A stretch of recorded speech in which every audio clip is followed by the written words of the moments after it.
This is Survival of the Middlest. This is a game we're working on, and this game is for 2 to 6 players. Takes 20 to 25 minutes to play, super quick. Lots of fun for younger people as well. We've had players as young as 6 playing it, but also good for older players alike. So great for family game. It consists of 6 tokens to represent your dinosaurs. There's a piece for the meteor, which is going to start on the board and head down the other end of the board to the crater. There's a die here with 3 1s, 2 2s, and a 3 to show the movement of the meteor at the end of the game. It becomes random. There's these 6 cards, one for each player, that you use to vote whether you're going to use the speed or the size of the dinosaur card to move.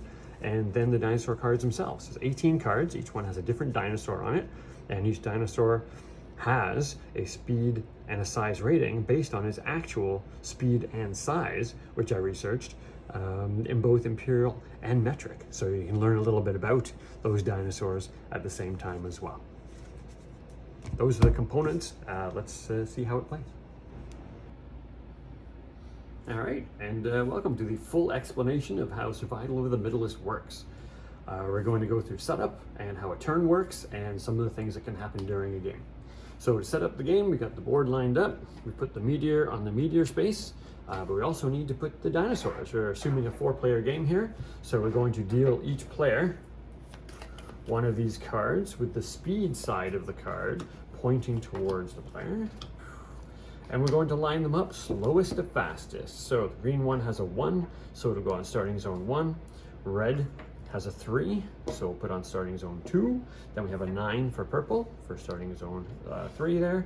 And then we have 14, so this one, blue, will go on starting zone 4. Then we're going to gather those up and reshuffle them and deal out the first hand. We're also going to make sure every player has a vote card. A vote has a size and a speed on it. So at the beginning of each round, players are going to vote to determine whether it will be speed or size that we're going to use to determine who's going to move. There are 18 cards in the deck. Each one has a different dinosaur on it. Each dinosaur has a speed and a size rating on it. Those numbers go from 1 to 18. So we're just going to set something up where each player is going to have their 3 starting cards, put the other ones aside. Everyone's going to vote, and of course we'll do this a little bit randomly for the demo. So everyone at the same time is going to flip over, pointing their cards towards the board. And what we have here is a vote of 3 speeds to 1 size. Speed wins, so we're going to be comparing speed. Everyone's going to choose a card from their hand. Once again, I'll do it randomly and point that value towards the board. Because we're going to be comparing speed, we're going to take out the highest and the lowest. So this player over here, who's red, has a 4, so that's the lowest. 17 is the highest. This is the green player. So we're left with 12 and 10 as the middle values. We're assuming purple player dealt, so we go left of the dealer. So this is blue over here. So blue will move 1 space, and then purple will move 1 space. We're going to get rid of these cards. And using the same trait that we voted for at the beginning of the round, everyone is going to play a second card from their hand. Bam, so we'll put those out.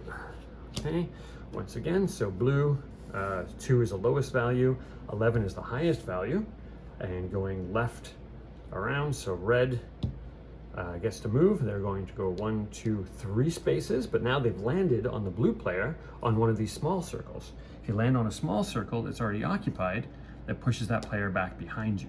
Now it doesn't push again here because these wide ovals are shared spaces. So as many dinosaurs as you want can be on that space. But then purple gets to move by having the next middlest card.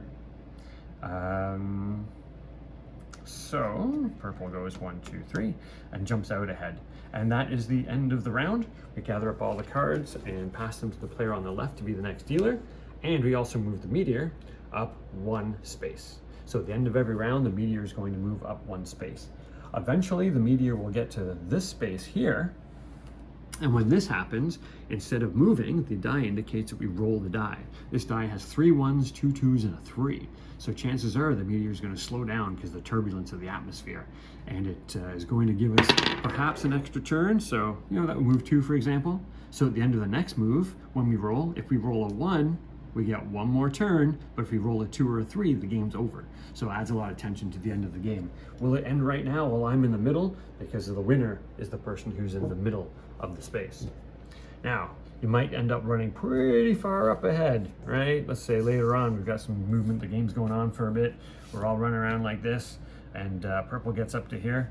Well, purple moves to 3, 1, 2, 3. Immediately turn around. That's what these symbols here mean.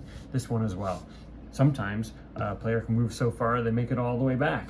When they hit the starting zone over here, they turn around and go back the other way. So you're running away from the meteor about to land, you're running away from the volcano the other way, running back and forth in a dinosaur panic, trying to be the one that's in the middle of the pack when the crater is occupied by that meteor. Once it lands in there, the game immediately ends, and we calculate who is in the middle of the pack. So say, for example, we did have this situation. We have 4 players. So who's in the middle? Well, we calculate using the meteor in the crater. So these are the furthest out, these are the next furthest out. Blue is the middle. We've got 2 on this side, 2 on that side. Blue would be the winner in this scenario. If we had 2 players on the same shared space, which one's in the middle? Well, the count is the same space. So now we don't have to include the meteor because we have an odd number of spaces occupied, and the middle space occupied is occupied by blue and red, so they would both win. So anytime that 2 are in the same shared space, it could be this one at the end, it could be this one here, that counts as a single space. And that's how survival of the Middlest goes. You're going to continue playing your cards, jockeying for position. Sometimes you want to get the highest or lowest so you don't move, so people come past you because you're too far ahead. Sometimes you need to move because you're at the back and you want to get into the middle.